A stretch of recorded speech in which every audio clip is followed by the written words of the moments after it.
Hey there, welcome back. Have you been looking to improve your birds in flight photos? I've been taking photos of flying birds for a while, and during that time I've learned some tips and tricks I'd like to share with you. So in this video I'll be covering some essential camera settings, lighting and background considerations, and techniques on taking photos of different types of flying birds. These tips and tricks have helped me improve my birds in flight photography and go from this to this. Let's get started.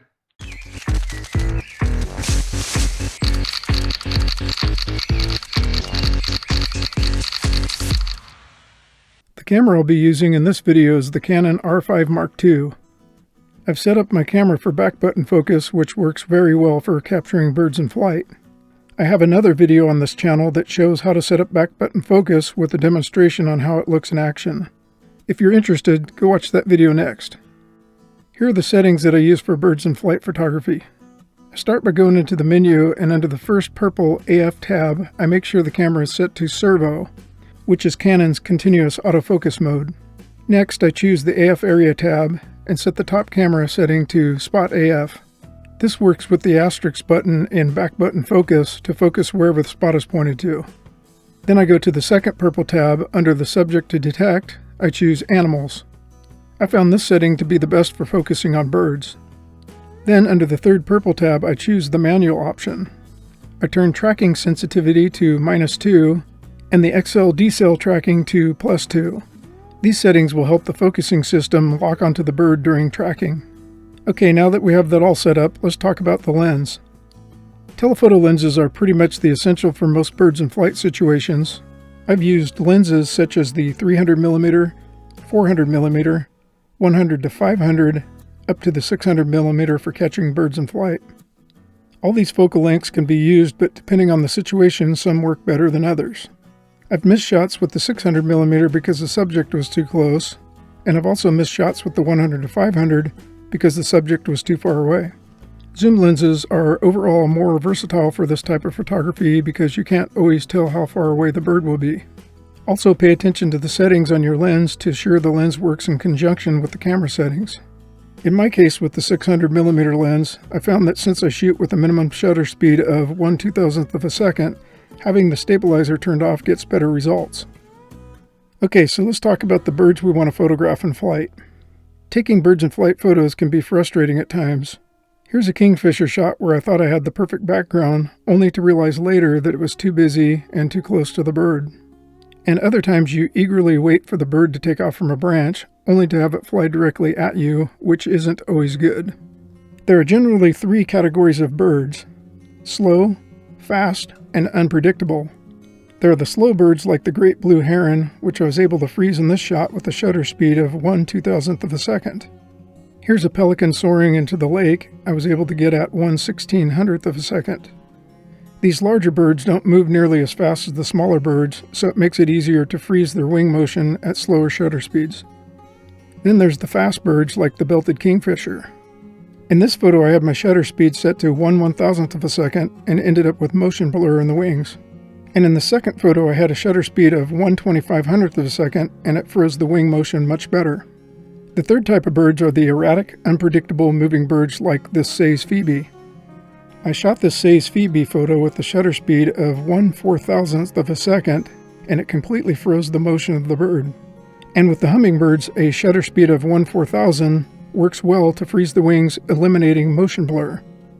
So in summary, the shutter speed for photographing a flying great blue heron can be significantly slower for that of a small bird like a Say's phoebe or a hummingbird. Now let's talk about lighting and background. Choosing lighting and backgrounds is easier said than done in most cases. Here's an example photo of a cinnamon teal in flight with the blue sky for a background. And here's that same cinnamon teal with trees in the background taken seconds before. Which one looks better to you? Here's a shot of a heron with a blue sky background and a shot of an egret with a mountain environment for the background. The egret photo with the environmental element is much more interesting. Now in regards to lighting. It's a good idea to have the sun to your back to avoid being in the shadow side of the bird. Here's an example of a flight photo taken with the sun directly above and slightly behind the bird, causing dark shadows on the bird. This is why shooting in the midday sun is such a challenge. Here's a photo of a black-crowned night heron in the morning sun, which yielded much better results. My favorite days to shoot birds in flight are bright, overcast, partly cloudy days. It's sort of like a large softbox illuminating the scene. Sandy and I usually rush out to photograph osprey on bright, overcast days. Ospreys have bright white feather patches combined with dark feathers, which makes it difficult not to overexpose the white feathers. We'll typically shoot ospreys between 1/2500th of a second and 1/4000, depending on the available light. This lighting can also bring out all the fine detail in the bird's feathers when at the right angle. Notice the fine details in the wings of these osprey shots.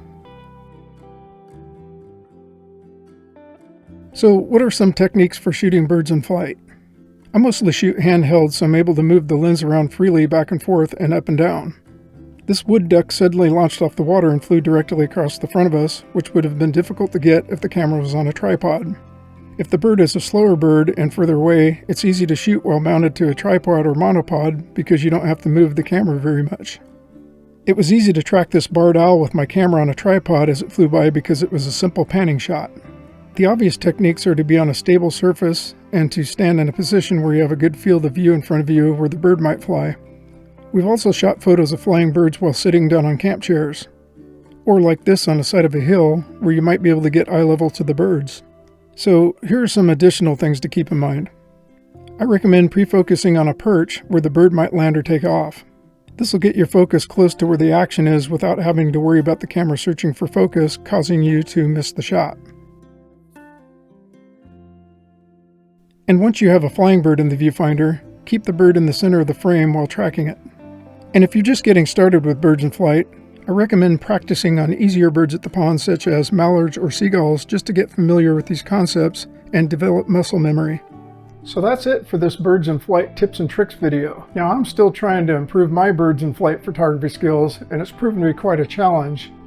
But I guess the challenge is the fun part of this hobby. So I hope these tips and techniques help you in some way. And if you enjoyed this video, please give it a like and subscribe for more. Also, if you have some tips and tricks of your own, please share them in the comments. I'd love to hear them. Thanks for watching, and I'll catch you in the next one. See ya.